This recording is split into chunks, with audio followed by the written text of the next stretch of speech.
National Weather Service in Miami has issued a flash flood warning for southern Broward County in southeastern Florida, northern Miami-Dade County in southeastern Florida until 6 p.m. At 4:03 p.m., Doppler radar indicated thunderstorms producing heavy rain across the warned area. Between 2 and 3 inches of rain have fallen. Additional rainfall amounts up to 2 inches are possible in the warned area. Flash flooding is ongoing or expected to begin shortly. Hazard: flash flooding caused by thunderstorms. Source: radar.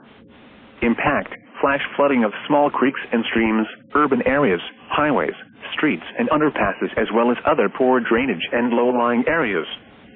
Some locations that will experience flash flooding include Pembroke Pines, Hollywood, Miramar, Davie, Hallandale, Miami Gardens, North Miami Beach, Aventura, Dania Beach, West Park, Oges, Oak Point, Estates of Fort Lauderdale, Chambers Estates, Ravenswood Estates, Hard Rock Stadium, Miramar Parkway and University Drive, Golden Glades and Pembroke Park.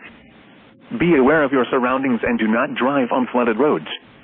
Please report observed flooding to local emergency services or law enforcement and request they pass this information to the National Weather Service when you can do so safely.